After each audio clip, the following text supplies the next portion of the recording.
Hey everyone, welcome back to the Push Pace Podcast, a podcast where we talk about anything and everything related to pushing ourselves towards better, happier versions of ourselves. And today I wanted to take some time to address some pretty deep thoughts that I've had after this recent back injury that I have gotten.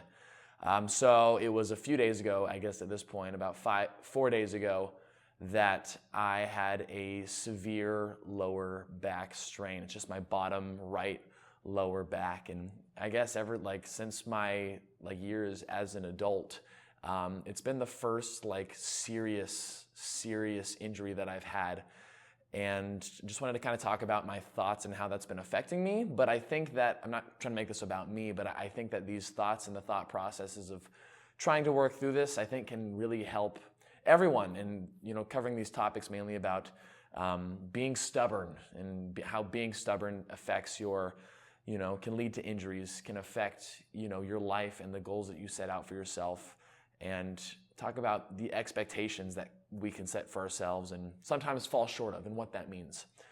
So with this recent injury, I mentioned that it sort of seized up a few days ago, but in reality, this has been like a kind of a nagging chronic injury that I've had over the last, say, month and a half or so. It was funny, it happened during a workout that I wasn't even planning on doing. It was an Orange Theory workout that had a 2,000 meter row in benchmark, as we call it, basically like a 2,000 meter row test. And I knew I hadn't really trained well for that. I wasn't prepared to have a personal best. But I know that the fear of taking it is something that really holds me back a lot. And so I wanted to break through that and just be like, you know what, I'm just gonna take it and do my best and just break through that fear that, that was holding me back for doing a lot of things, I think. But it's not funny, but anyway, after that row, it was about 10 seconds slower than my personal best. And I tweaked my lower back a little bit. It wasn't feeling very good for a while. And over the last few weeks, month and a half or so, it's just been bothering me a little bit. I've been doing my workouts, trying to stay strict with my plan because I've got my own individual workout schedule. I have my workout goals that I'm setting for myself. I'm trying to stay on track with those. And this back injury is nagging, but it wasn't unbearable. I could still do things. Some days it was okay, I feel like I kind of hurt it a little bit. But when I really think about it, there were times where I would be sitting down at a coffee shop or something, and move my leg and be like, oh, my back, oh God. But it was just in that moment. Everything else I could do just fine. Basically this nagging injury, and then all of a sudden, 4 days ago, I'm just literally bending over to pick something up. I was in the middle of coaching a class. It was the very end. It was the very end of a class, and I was helping to put away weights. And I was reaching over to pick up, I think, a 10-pound dumbbell. Grabbed it in my hand, squatted down to get it. I didn't bend over poorly or anything. Squatted down to get it, grabbed it, and all of a sudden it completely just tensed and seized up. And it brought me to my knees, and all of a sudden, I was on the microphone. I was like, guys, I can't move. I can't. I kind of played it off a little bit. But in that moment, I was pretty frightened. I was like, what just happened? What's going on? Because I could not move. And it took me a couple minutes to get off of the floor, and I realized something really, really bad had happened. And the only explanation is that it was basically the giving out of this chronic injury. My body finally gave in and just said, all right, if you're not gonna freaking rest this thing, then I guess we're gonna put you out. And that's kind of what happened. And so the next day, unbearable pain as far as trying to get up and move around. And on the podcast, I like to talk about anything and everything. It was hard to wipe my butt, okay? On the toilet. It took me 15 minutes to put on my socks and underwear after a shower, which was really hard to shower. It was really, really, really debilitating pain. And of course, I'm doing what I can to try to remedy it, taking anti-inflammatory, icing. I even have a TENS muscle stimulator that was graciously let me borrow from a member. I had never used one of those before, but that plus massage therapy, doing a lot of things that to try to get through this. Anyway, it's just going to be one of those things that takes time though. But over the last few days, I'm not going to lie, it's that incident has really, really it's been hard. these last couple of days. I can't really take off time from work as far as like coaching Orange Theory classes goes. And like, it's really, really hard to, like, I'm doing what I can, obviously, like trying to be motivating and stuff, but it's like the fact that I can't even like bend over to pick up a weight and like hand it to someone to give them a heavier weight, like it makes me feel really bad. It makes me feel like I'm not giving people enough value in like the workouts. I don't know. It's just like, it's been really hard, like psycho-emotionally, I guess, dealing with that.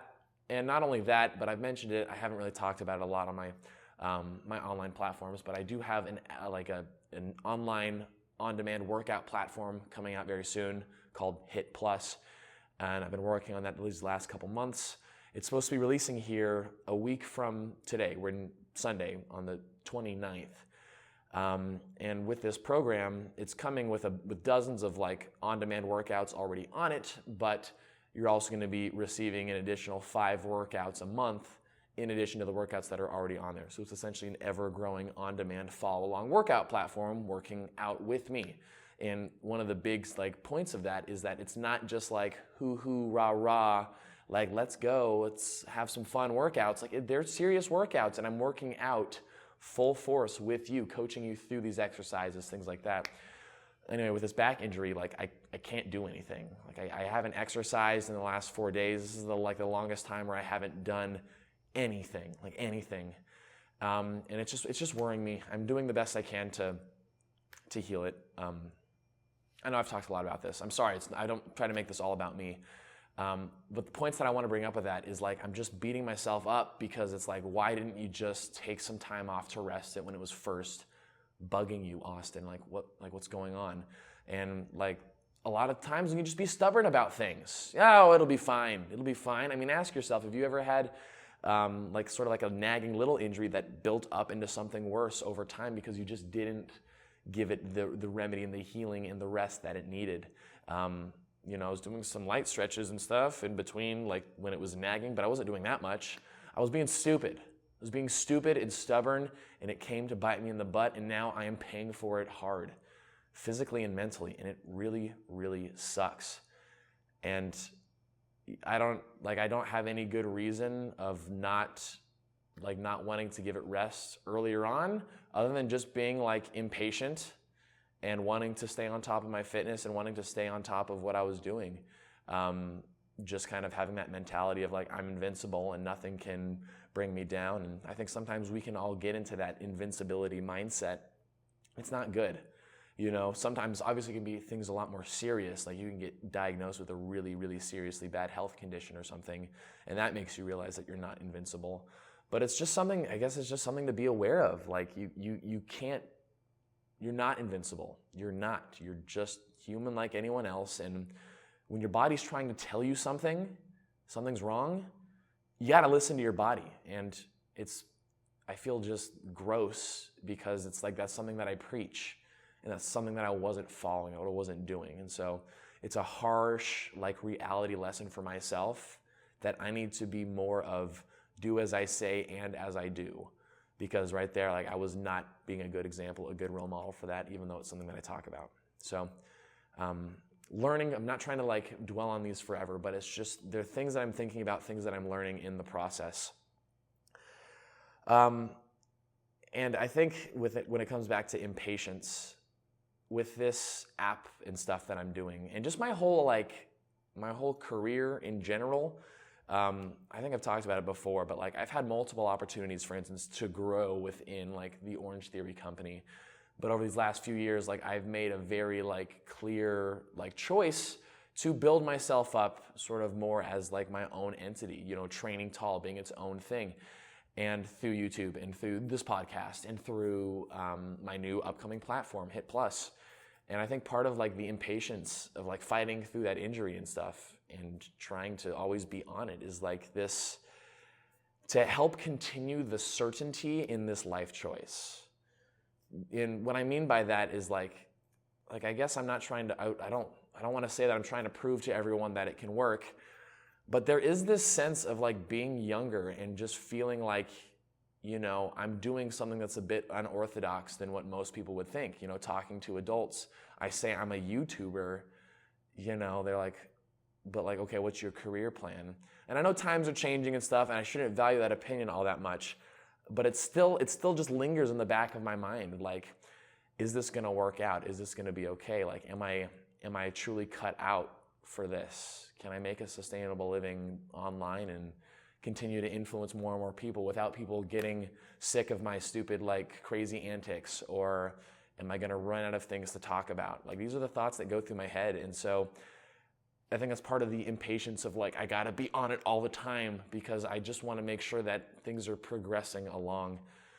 And that's a lack of patience. And that's a lack of understanding that there's a lot of time to figure it out. Another thing that I keep trying to pound into all of our brains that I still, like, don't fully conceptualize myself. So far, this has just been a big ol', like, this is my problem and this is why I suck. And so I'm sorry if it's coming across that way, but I just feel like I just want to be as truthful and as genuine as I can talking about this. And that idea of valuing the opinion of others and how trying to work past that, knowing that, like, in the end, grand scheme of things, finding what makes you happy. And honestly, like, if I'm gonna be real, like, a lot of the time, like, I'm not even sure, like, exactly what that is. I try to play into, like, the things that I really do enjoy doing. Like, I do enjoy making these videos, these podcasts, giving out fitness tips and stuff like that. Like, I do really, really like that. But it's like, do I even know what love is? I haven't tried everything in the world. I don't know. So it's like, do what you love, do what makes you happy. That quest for happiness, that's part of the Push Pace podcast, like, ultimate life quest. Like, what is it that makes you happy? And so, even of, like, valuing the opinion of your parents and stuff, and it can dwell on you and make you question all of your decisions and the things that you do. And I think that's where a lot of our impatience when it comes to achieving things comes from, is we're trying to prove stuff to other people when we don't really, really, really have to, even though it feels like we have to. So I guess it's just a one day at a time, like, mindset check-in of knowing that, like, okay, like, I'm doing what I like, I got a roof over my head, the people that mean the most to me in my life are still around, they're still healthy, like, and to be grateful for those things, I think can help progress things along. And that's what I'm trying to do. And even talking about it here on camera is really, really helping, because I've been down in the dumps hard these last couple days. But realizing that it's gonna all work out. These things take time. God, why do injuries take so time to heal? Why can't it just be a couple days? Why has it gotta be a couple weeks? I don't know. Falling short of expectations that you set for yourself. Like, falling short of, like, why didn't I stay healthy throughout the process of making this on-demand platform? Like, why'd that happen? Or if this doesn't do as well as I'm hoping it does. It doesn't mean it's the end of the world. And so I want you to take a moment to think about any sort of, like, goals that you've been having, like maybe your own personal, like, weight loss goals, or goals for your family or your education or whatever it might be. Sometimes we just fall short of our expectations. We fall short of how things don't end up working out exactly how we want them to work out. But it doesn't mean it's the end of the world, and it doesn't mean we should just be beating ourselves up about it. Because when we beat ourselves up about it, like, what does that actually do? What does that actually do in the long term of things? You just feel like a poopy pants about yourself all the time? I mean, the world's got to go on. Like, your life's got to go on. We got to move through these things and just sort of reevaluate and reassess. And that's what I'm planning to do sort of after this back injury heals up. Take a couple weeks off of exercise. I'm going to be launching the platform on next week. It's going to be launched. And then from there, like, once, as my back starts to heal up, really reassess sort of my approach to my own exercise, my own physical and mental rehabilitation after, like, whatever it might be. It's important to reassess. Instead of beating ourselves up about falling short of expectations, reassessing the situations every so often. And that can give us some more, like, realistic structure going into the future. But it all comes down to consequences of your actions, I guess. And that's probably one of the biggest lessons that I learned from my father. And a lot of the times it was kind of spun in, like, a negative sense. Like, you do something, like, whatever you're doing, like, something bad, like, if you do this happened, and uh-oh. But it doesn't necessarily always need to be a negative thing in the form of, like, whatever your ambitions or goals might be. taking even little steps each day towards that, the consequences of those actions are helping you work towards that end goal, which is really exciting. So I guess it's time to stop worrying about everything. It's time to stop being so stubborn all the time. And it's time for me to practice more of the stuff that I try to preach out to you guys. So that is going to do it for today. If you made it to the end, thank you so much for listening to me just ramble on about my issues, I guess. But I hope you were able to pull a little bit of value out of this, maybe something that you haven't thought about before, or what might be. Hopefully that we can come out of this just a little bit better, a little bit more aware of our situations and everything for the future. So thank you guys so much for listening. Thank you for supporting the podcast. If you haven't done so already, please go rate the podcast and give me any critical feedback you can on what I can do to help make this a better experience for you, for us together in this quest towards pushing ourselves towards better, happier us's. Thanks again for listening. I'll see you in the next podcast.